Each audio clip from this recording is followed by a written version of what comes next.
இயேசுவின் ஜெப கோபுரம் ஊழியங்கள் வழங்கும்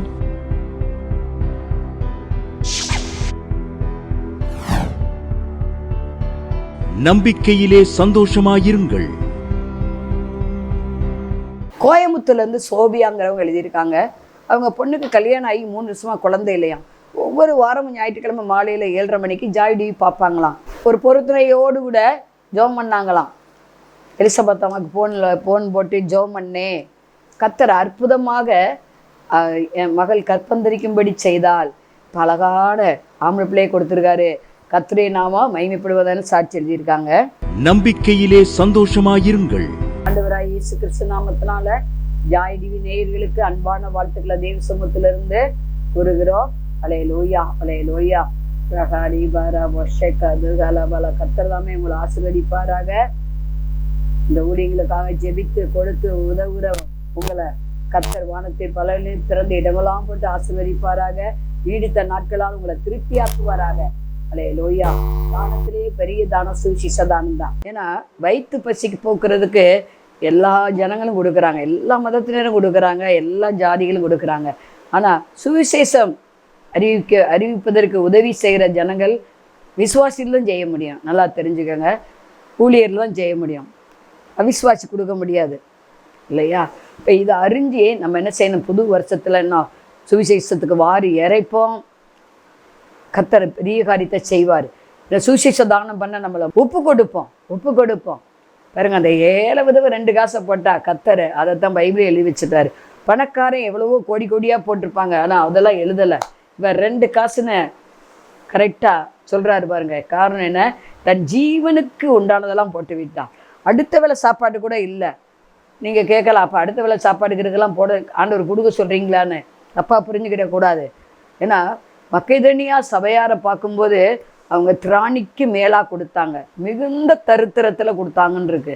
2 கொரிந்தியர் 8 அதை குறித்து வாசிக்க முடியும். இப்போ நீங்களும் நானும் எந்த அளவு அளக்கிறோமோ அந்த அளவு நமக்கு அளக்கப்படும். பெருக விதைச்சு பெருக அறுப்பான், சிறுக விதைச்சு சிறுக அறுப்பான் இருக்கு. அளவுக்கு தக்கதாக மினிமம் ஆண்டவர் 100% தருவார். ஏன்னா பைபிள் இருக்குது, என் நாமத்து நிமித்தமும் சுவிசேஷ நிமித்தம் எதையெல்லாம் நீங்கள் இழக்கிறீங்களோ அதையெல்லாம் இம்மையில 100 மடங்கு, மறுமையில நித்திய ஜீவன். ஆண்டவர் அது அவர் வாயத்தன்னு சொன்ன வார்த்தை நிச்சயம் நடக்கும். அதை மல்லிகாவில் எழுதப்பட்டுக்கு நீங்கள் கொடுத்து சோதித்து பாருங்கன்னு இருக்கு. 2-3 சொன்னாங்க, எனக்கே குடும்பத்துக்கே பத்தலை, இதில் எப்படி நான் தசமாக காணிக்க கொடுக்க முடியும்? இல்லை, கடன் மத்தியில் கொடுங்க. நான்லாம் ஆரம்பத்தில் அப்படி செஞ்சதுனால தான் கடனே இல்லாமல் ஆண்டவர் 36 வருஷமாக நடத்துகிறாரு. ஏன்னா அந்த வாக்குத்தத்தத்தில் நம்ம உறுதியாக இருந்துட்டோம்னா ஆண்டவர் என்ன பண்ணுவார்? மனமாற மாட்டார், பொய் சொல்லவும் மாட்டார். சரி, ஒவ்வொரு வேலைக்கிழமையும் இரவு 8 மணிக்கு ஜாய் டிவி யூடியூப்பில் துதி ஆராதனை ஜெபம் நடக்கிறது. 1ஆம் தேதி தோறும் யூடியூப்பில் வாக்குத்தத்த துதி ஆராதனை நடக்குது. அதே போல் ஒவ்வொரு வெள்ளிக்கிழமையும் காலைல 8 மணிக்கு நம்பிக்கை டிவியில் நம்பிக்கையில சந்தோஷமாக இருங்க நிகழ்ச்சியும், ஒவ்வொரு ஞாயிறு மாலை 7:30 மணிக்கு ஜாய் டிவியில் நம்பிக்கையிலே சந்தோஷமாக இருங்கள் நிகழ்ச்சியும், செவ்வாய்க்கிழமை தோறும் மாலை 6:30 மணிக்கு ஜாய் டிவியில் நம்பிக்கையிலே சந்தோஷமாக நிகழ்ச்சி ஒளிபரப்பட்டு வருகிறது.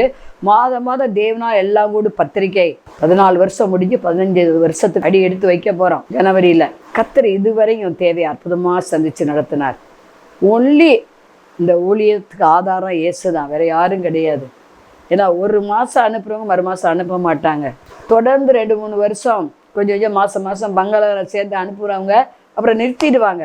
ஆண்டவர் எனக்கு சொன்னார், யார் நிறுத்தினாலும் நிறுத்தாவிட்டாலும் நான் என்ன செய்ய கொடுக்க வல்லவராக இருக்கிறேன். ஒரு வழி அடையும் போது 7 வழியை கர்த்தர் தருகிறார். 7 வழியாக கர்த்தர் தர்றார். ஒரு ஆள் கொடுக்க நிறுத்தினா அப்படின்னா என்ன அர்த்தம்? ஒரு ஆள் கொடுக்க நிறுத்தினா 7 பேரை கொடுக்கும்படி என்ன செய்வார்? நிச்சயம் கொண்டு வருவார். வாங்குவதை பாக்கியில் கொடுப்பதே பாக்கியம். அப்போஸ்தலர் 20 வசனத்தில் எழுதப்பட்டிருக்கு. அப்போ நீங்களும் நானும் நம்மையே ஆண்டவருக்கு கொடுப்போம். இந்த கிறிஸ்மஸ் நாளில் மகளே இருதயத்தை தாங்குறாரு. நம்மையே ஆண்டவருக்கு அர்ப்பணிப்போம். நம்ம இருதயத்தை கொடுப்போம், இருதயமாய் ஆத்மாவை கொடுத்துருவோம். அதே போல் உங்கள் சரீரங்களை தெய்வனுக்கு பிரியமான பரிசுத்த ஜீவ பலியாக ஒப்பு கொடுங்கள் என்று ரோம சபைக்கு பவுல் எழுதுறாரு 12ஆம் அதிகாரத்தில். அப்போ நம்ம சரீரத்தை ஒப்பு கொடுப்போம் இல்லையா? அடுத்து நம்ம கர்த்தர் நம்மளை ஆசீர்வதித்திருந்த உடைமைகள் பொருட்கள் இருந்து என்ன செய்யலாம்? மனப்பூர்வமாக கொடுக்கலாம். இந்த 3 காரியங்களையும் நம்ம கொடுக்கும்போது கர்த்தர் நம்மளை என்ன செய்வார்? கீழாக்க மேலாக்குவார், வாளாக்காமல் தலையாக்குவார். புது வருஷத்துலேருந்து புது கிருபைகளை தந்து, புது ஆசீர்வாதத்தை தந்து, புது எண்ணெயினால் நம்மளை அபிஷேகம் பண்ணி புது வழியில் நடத்துவார். பழையவைகளாக ஒளிந்து போக பண்ணுவார். நம்பிக்கையோடு இருங்கள், கைவிட மாட்டார். ஆண்டவரை நம்பி யாரும் ஆண்டியா போன சரித்திரமே இல்லை. அவர் நம்ம யாரும் முழு மனதோடு, முழு இருதயத்தோடு, முழு பலத்தோடு அவரில் அன்பு கூர்ந்து அவரை விசுவாசித்து அவர் மேல் நம்பிக்கையாக இருக்கிறோமோ அவங்க முகம் ஒரு நாள் வெட்கப்பட்டே போகாது. நான் இந்த தேவனை 36 வருஷமாக பின்பற்றி பார்க்குறேன், முகம் வெட்கப்பட்டு போகலை. வெட்கப்படுகிற மாதிரி சில சூழ்நிலைகள் வரும் மாம்ச கண்களுக்கு முன்பாக. ஆனால் இல்லாதவையில் இருக்கிற போல அழைக்கிற தேவன் அந்த தீமையை நன்மையால் முடிய பண்ணுகிறத என் கண்ணு பார்த்துருக்கு, உங்கள் கண்ணு அப்படியே பார்க்கும். தலையை தாழ்த்தி ஜெபம் பண்ணுவோம். பரலோக பிதாவே, நாங்கள் சொத்திரிக்கிறோம், துதிக்கிற ஆவியான இறங்குவீராக. ஓராக அதிக பாபாலாவர் இந்த தேவ செய்திக்கு விரோதமாக எழும்புற ஆயுதம் இயேசு நாமத்தில் வாய்க்காமல் போவதாக. தேவ செய்தி ஆண்டவரே அப்பா 100 மடங்கு பலன் தருவதாக இயேசு நாமத்தில் பிதாவே, ஆமென், ஆமென். இந்த நாளிலே கூட செய்தியுடைய தலைப்பு கர்த்தரின் ஆசீர்வாதமே ஐஸ்வர்யத்தை தரும். கர்த்தரின் ஆசீர்வாதம் ஐஸ்வர்யத்தை தரும். நீதிமொழிகள் 10:22. சரி, கர்த்தர் ஒரு மனிதனை ஆசீர்வதித்தால், பிரியமானவனே ஆத்துமா வாழ்வதோடு எல்லாவற்றிலும் வாழ்ந்து சுகமாக இருக்க வேண்டுகிறேன் அப்படின்னு 3 யோவானில் 1:2 எழுதப்பட்டிருக்கு. ஏன்னா காய்வுக்காக அதை எழுதுறாரு. காய்வு ரொம்ப உளித்தில் புரோஜனமாக இருக்கிறாரு. அன்பான சௌரை காய்வுக்குன்னு எழுதுறாரு. அப்போ நாம் தேவனிடம் அன்பு கூறுகிறோமா? கர்த்தரிடத்தில் அன்பு கூறுகிற சகலம் நன்மைக்கு எதுவாக என்ன செய்கிறது? நடக்கிறது. கர்த்தரை தேடுவோருக்கு ஒரு நன்மை குறைபடாது. இங்கே கர்த்தரின் ஆசீர்வாதம். முதலாவது நமக்கு என்ன ஆசீர்வாதம் வேணும் அப்படின்னு, ஆவிக்குரிய ஆசீர்வாதம் வேணும். இங்கே எபேசியர் 1:3 சொல்கிறது, உன்னதத்திலே கிறிஸ்து இயேசுக்குள்ளே, அதாவது நம்முடைய கர்த்தராகிய இயேசு கிறிஸ்துவின் பிதாவாகிய தேவனுக்கு ஸ்தோத்திரம்னு அங்கே எழுதப்பட்டிருக்குது. அவர் கிறிஸ்துவுக்குள் உன்னதங்களிலே ஆவிக்குரிய சகல ஆசீர்வாதத்தினால் நம்மை ஆசீர்வதித்திருக்கிறார். பார்த்தீங்களா? சகல ஆவிக்குரிய ஆசீர்வாதனால உன்னதத்தில் ஆசீர்வதிச்சிருக்கிறார். கர்த்தருடைய ஆசீர்வாதம் என்ன? ஆவிக்குரிய ஆசீர்வாதமாகிய ஜப வாழ்வு, வேத தியானம், தேவ நற்கிரியைகள்,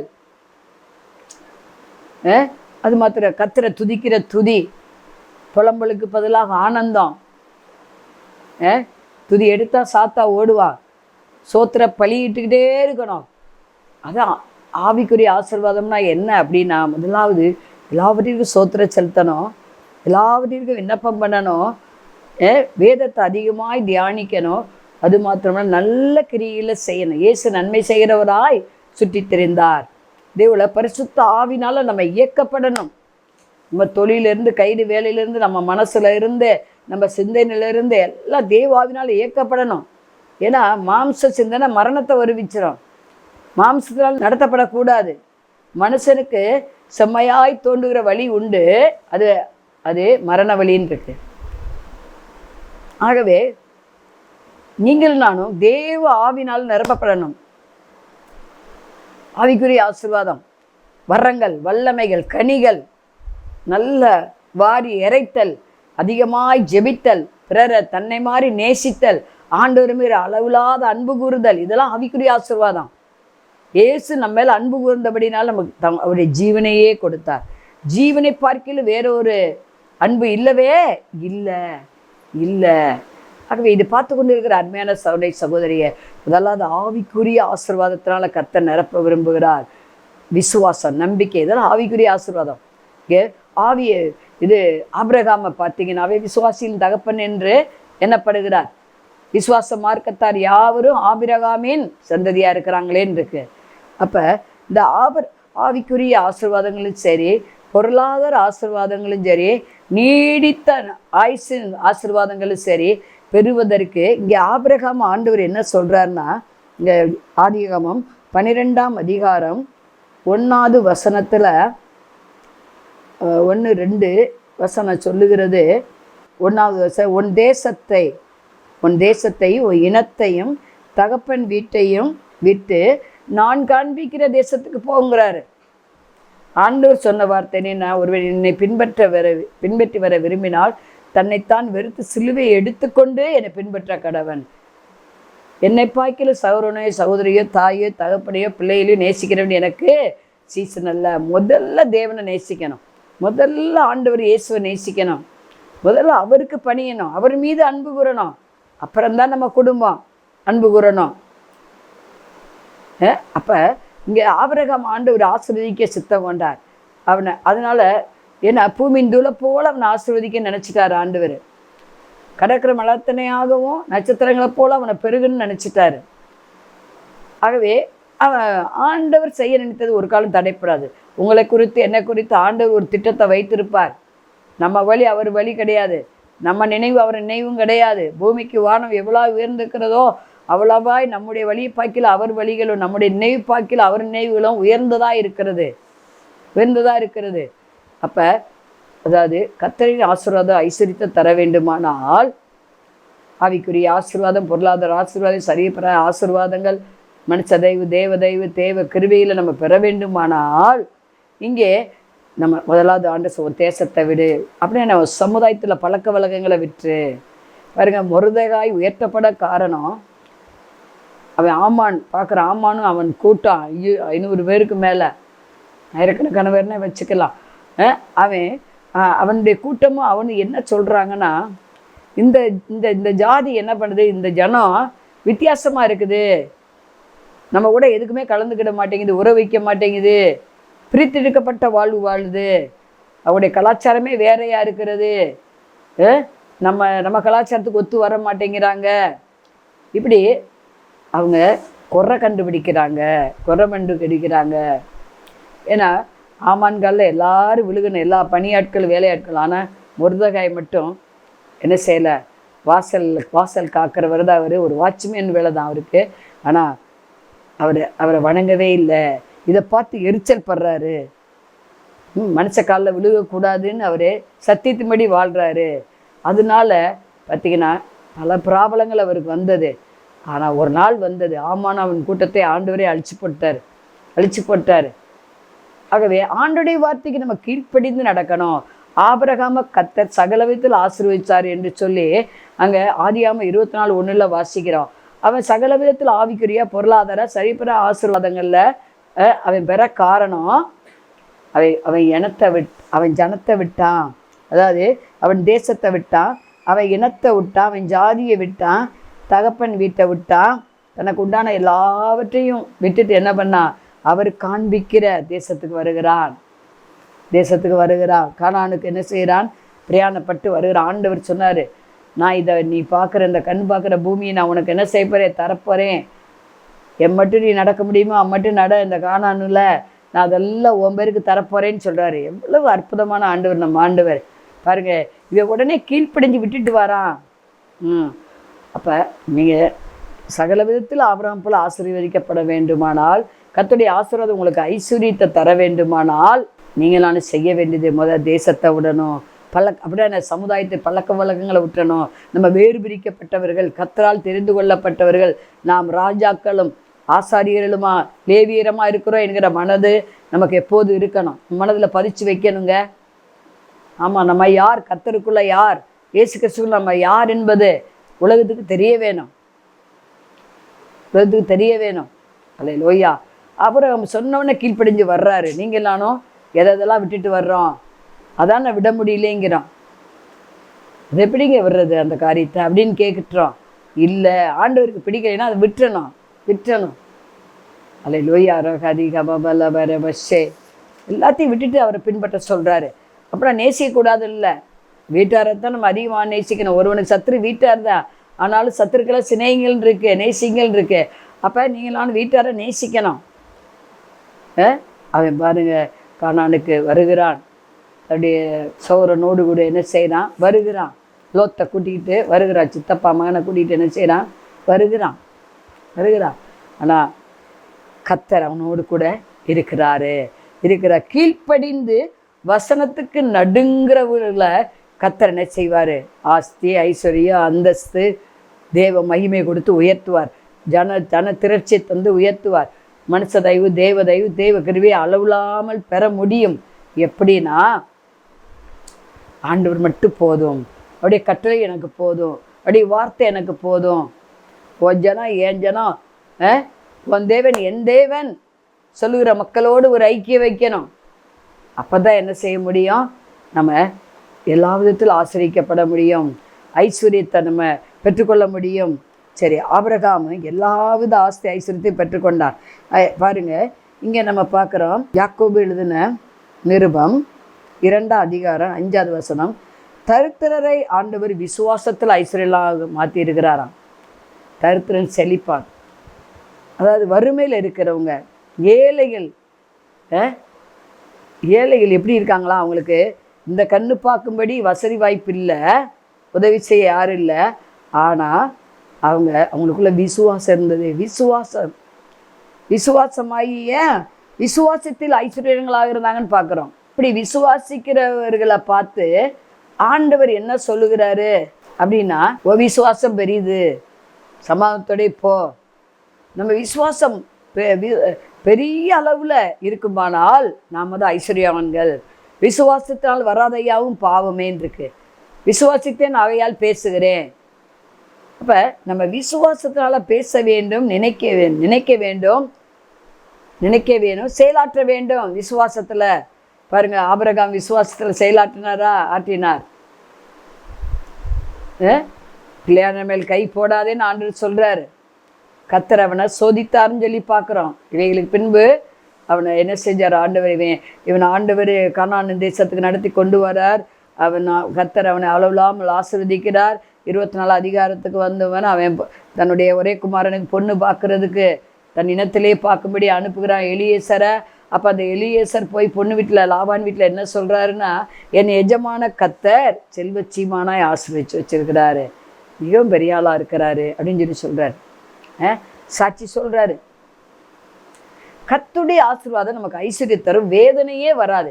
வேதனை இல்லாத ஆஸ்தி ஐஸ்வர்யத்தை கர்த்தர் என்ன செஞ்சார்? ஆபிரகாமுக்கு தந்தார். அவன் வழியில் வந்த ஈசாக்கு தந்தார். அவன் வழியில் வந்த யாக்கோபுக்கு தந்தார். அவன் வழியில் வந்த யோசேப்புக்கு தந்தார். இப்படி சொல்லிக்கிட்டே போகலாங்க. ஏன்னா, உன் சந்ததி மேல் ஆவியும் உன் சந்தானத்து மேல் ஆசீர்வாதத்தை நான் ஊற்றுவேன் என்று ஏசாயா 44:3 எழுதப்பட்டது நிறைவேறுகிறது. இதை பார்த்து கொண்டு இருக்கிற அருமையான சகோதரியே, நீங்கள் வருமானத்தில் நிறைய செலவு இருக்குதா? உங்களுக்கு நிம்மதி இல்லையா? வேதனையாக இருக்குதா? அநேகர் என்கிட்ட சொல்லுவாங்க, அம்மா வருமானம் நல்லா வருதுமா, ஆனால் வரவு எட்டனா செலவு பத்தனான்ற மாதிரி பத்த மாட்டேங்குதுமா அப்படின்னு சொல்கிறாங்க. வீண் விரை செலவு நிறையா வருது. நீங்கள் கர்த்தருக்கு கொடுத்து பாருங்கள், அளவு இல்லாமல் வீண் விரை செலவு நிற்குதா இல்லையான்னு கேளுங்க. நிற்கும். கர்த்தருக்கு கொடுக்குற நம்ம வஞ்சித்துட்டு மற்றதுக்கு முக்கியத்துவப்படுத்துறதுனால, மற்ற காரியத்தை முக்கியப்படுத்தி காசை செலவழிக்கிறதுனால நமக்கு வீண் விரை செலவு வருது. மீதி எடுக்க முடியவில்லை. நான் எது வீட்டுக்குன்னு காசு செலவழிப்பேன், நான் யோசிப்பேன், அரிசி வாங்க, பருப்பு வாங்கினேன். நான் ஆண்டவர் தருவார். அவருடைய சுவிசேஷ வேலைக்கு எவ்வளவோ தேவைப்படுது. அவர் தாகத்தை தீர்க்கிறவர்களாக மாறணுமே. இது ஆண்டவர் கொடுக்காம விட்டுட்டாரு. நான் எது இல்லைன்னு நினைச்சுக்கிறேனோ, இது இல்லை ஆண்டவரே, இருக்கிறத பழைய செஞ்சிருந்தா கூட குடிச்சிக்கலாம், ஒன்றும் ப்ராப்ளம் இல்லை அப்படின்னு நினச்சாத்தான் பாருங்கள், இருந்தாலும் பிரியாணியே வரும். யாராவது கொண்டு கதவை தட்டிட்டு வந்து கொடுப்பாங்க. அதெல்லாம் நான் உணர்ந்திருக்கேன். விதவிதமாக சாப்பாடு வரும். அது சாப்பாடு ஒரு பொருட்கள்ல. இன்னைக்கு நிறைய பேர் சாப்பாட்டுக்கே நிறையா செலவழித்து ஏழையாகிறவங்களாம் உண்டு. ஒருத்தர் சொன்னார், நெத்தம் கறி மீனா எடுத்து 10 நாளில் சம்பளம்லாம் என் பொண்டாட்டி செலவழிச்சிட்றா அப்படின்னு சொல்லுவார். அது எதுக்கு அப்படி எடுக்கணும் சொல்லுங்கப்பா? இந்த கர்த்தரின் ஆசீர்வாத ஐஸ்வர்யத்தை தரும், வேதனையே இல்லாத ஐஸ்வர்யத்தை ஆபிரகாமுக்கு தந்தார். அதே போல் ஈசாக்குக்கு தந்தார். ஈசாக்கு பஞ்ச காலத்தில் விதை விதைத்தார். ஈசாக்கு ஆதியாகமம் 26:12 ஈசாக்கு அந்த தேசத்திலே விதை விதைத்தான். கர்த்தர் அவனை ஆசீர்வதித்தனால் அந்த வருஷத்தில் 100 மடங்கு பலனடைந்தான். அவன் ஐஸ்வர்யனாகி வர வர விருத்தி அடைந்து மகா பெரியவனானான். பாருங்க, வறட்சியில் விதைக்கிறார். இன்னைக்கு வறட்சினா பணம் மட்டும் நினச்சிடக்கூடாது, பொருள் மட்டும் நினச்சிடக்கூடாது. சுவிசேஷ விதையை நம்ம போடணும். நிறைய பேர் இயேசுதான் யாரும் தெரியாமல் இருக்காங்க. வறட்சியாக இருக்கு அவங்க உள்ளம். இயேசு இல்லாத உள்ளம்லாம் வறட்சி தான். இயேசு உள்ளத்துல இருந்தா தான் சந்தோஷம் வரும், சமாதானம் வரும், நல்ல நிம்மதி கிடைக்கும். அவர் மேல விசுவாச நம்பிக்கை வைக்கும்போது அவரை நம்ம விசுவாசப்படி ஆக கடவுதுன்னு என்ன செய்கிறாரு, காரியங்கள் நமக்காக நடப்பிக்கிறவரா இருக்கிறார். இந்த ஈசாக்கு பாருங்க, இப்பயும் கூட நிறைய பேர் ரட்சிக்கப்படல. நம்ம இந்தியாவில் 7 லட்சம் கிராமங்களுக்கு மேலே இருக்கு. தமிழ்நாட்டிலே இன்னும் அநேகர் இயேசுவை அறியலை. நம்ம வாழுகிற பகுதியில் அநேகர் அறியலை. பக்கத்து வீட்டுக்காரங்களே இயேசுவை பற்றி அறியலை. வறட்சி இருக்குது. இயேசு உள்ளத்தில் இல்லைனாத்தான் கவலையே வருது. நம்ம என்ன கர்த்தர் கொடுத்தாலும் நன்றி, கொடுக்காட்டாலும் நன்றின்னு சாத்ராக் மேசாக் ஆபேத்நேகோ போல் நம்ம போயிடுறோம். நமக்கு ஒரு தீமை வரப்போகிறது இல்லை, பொல்லாப்பு வரப்போகிறது இல்லை. ஏன்னா இப்போ கடைசி காலத்துக்கு வந்திருக்கிறோம். பூகம்பங்களும் கொள்ளை நோய்களும் யுத்தங்களும் பஞ்சங்களும் வரத்தான் போகுது. இதெல்லாம் நடக்கும்னு ஆண்டவரே சொல்லிட்டார் அவர் வரிக்கு முந்தி. அதை நம்ம யார் தடுத்து நிறுத்த முடியாது. ஆண்டவருடைய வார்த்தையை நம்ம மீறவும் முடியாது. ஆனால் இவை எல்லாவற்றையும் நாம் தப்பி வாழ்வது தேவ சித்தமாக இருக்கிறது. ஈசாக்கு பஞ்சத்தில் விதைக்கிறார். நீங்கள் சுவிசேஷம் அறிவிக்கப்படாத இடத்துலலாம் போய் என்ன செய்யுங்க, இயேசு பற்றி சொல்லுங்க. வறட்சியை செழிப்பாக மாற்றுங்க. அதே போல் நல்லா வறட்சி நேரத்தில் இல்லாமலேருந்து கொடுங்க. கர்த்தருக்கு இருக்கிறதுல கொடுக்கறது ஈஸி. இல்லைனாத்தான் என்ன செய்யணும், என்ன கொடுக்கலாம். நான்லாம் அப்படித்தான் நினைப்பேன். ஆண்டவரே என்ன கொடுக்கலாம், ஊழியத்துக்கு எதை கொடுக்கலாம், என்ன செய்யலாம், இந்த மாதம் பற்றாக்குறை இருக்கே, எதை போடுறது, எந்த பொருள் இருக்குது. ஒரு வெங்கல பாத்திரம் கூட எங்கிட்ட கிடையாது. ஏன்னா டிவி ஊழியத்துக்கு சில வேலை தட்டுப்பாடு வரும். ஐயோ எதை விற்கிறது ஒன்றும் தெரியாது. என்ன விற்கிறது? ஒரு காலம் உடுத்துகிற சேலையை, ஒரு பட்டு சேலையை விற்று ஊழியத்துக்குள்ள போட்டேன். அதை டிவிக்கு கட்டுவேன். ஆனால் தேவைப்பட்டுச்சு. அது எனக்கு வெள்ளி ஜெருகைன்னு சொன்னாங்க அப்பா. அதை விற்று ஊழியத்தில் போட்டேன். நீ விற்கிறதுக்கு ஒன்றும் இல்லையே ஆண்டவரே, அலுமினிய பாத்திரம் கூட 2-3 தான் இருக்குது, ரொம்ப இல்லை, சிலுவரை விலை போகாதே ஆண்டவரே, அப்பெல்லாம் நான் ஆண்டுகிட்ட பேசுவதுண்டு. அதை பார்க்குறாரு ஆண்டவர்.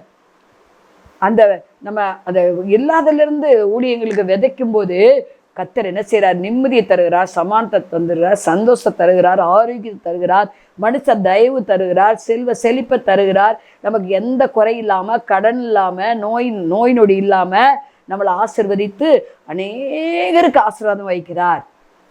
வேதனை இல்லாத ஆஸ்தி ஐஸ்வர்யம் உலகம் எடுக்க முடியாத சமானத்தினால நிரப்புகிறார். முதலாவது ஆவிக்குரிய ஆசீர்வாதம், 2வதாக நல்ல பொருளாதார ஆசீர்வாதம், 3வதாக நல்ல நீண்ட ஆயுளாகிய ஆசீர்வாதம், 4வதாக ஞானத்தின் ஆசீர்வாதம் நமக்கு தேவை.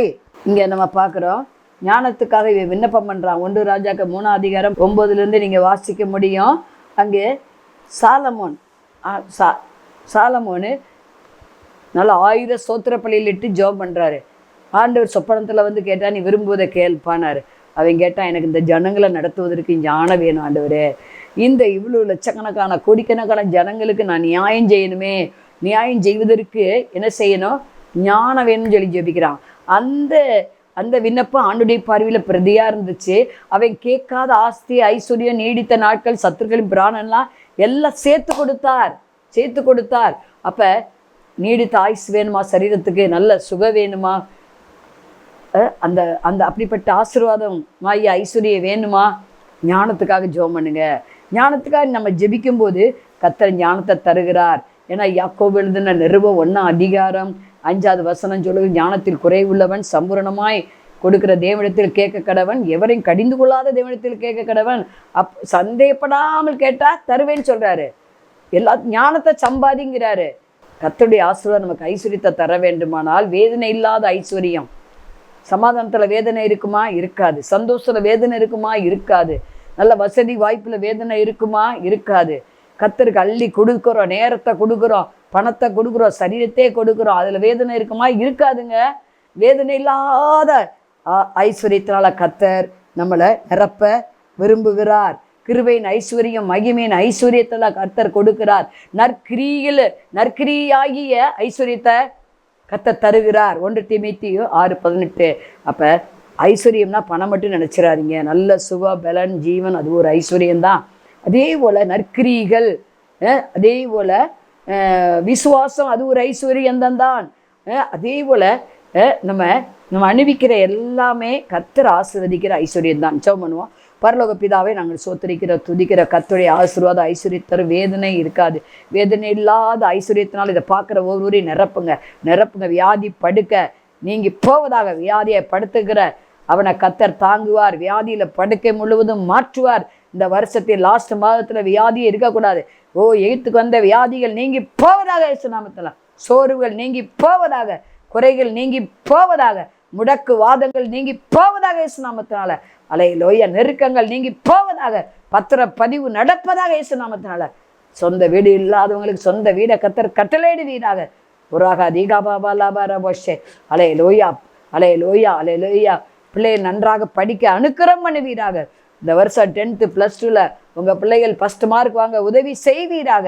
எல்லா நன்மையினாலும் இதை பார்க்குற ஒருவரே நிரப்புங்க. இயேசு நாமத்தை பிதாவே. மாணவர்களே, அதிசய கல்வாரி ஊழியங்கள் மூலம் ஒவ்வொரு மாதமும் தேவனால் எல்லாம் கூடும் பத்திரிகையை நாங்கள் வெளியிடுகிறோம்.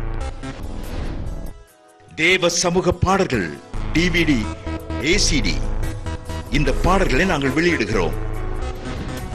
அதிசய கல்வாரி ஊழியம் இது தீர்க்க தரிசன ஜெப ஊழியமாக நடைபெறுகிறது. இந்த ஊழியங்களுக்காக ஜெபிக்க, காணிக்கையை அனுப்ப, தாங்க மறவாதிருங்கள். ஜெபிக்கிற, கொடுக்கிற, உழைக்கிற உங்கள் ஒவ்வொருவரையும் ஆண்டவர் தாமே ஆபிரகாமை ஆசீர்வதித்தது போல சகல விதத்திலும் உங்களை ஆசீர்வதிப்பாராக. ஆமென். அன்பிற்குரியவர்களே, இந்த ஊழியத்தை உங்கள் காணிக்கைகளால் தாங்குபவர்களின் கவனத்திற்கு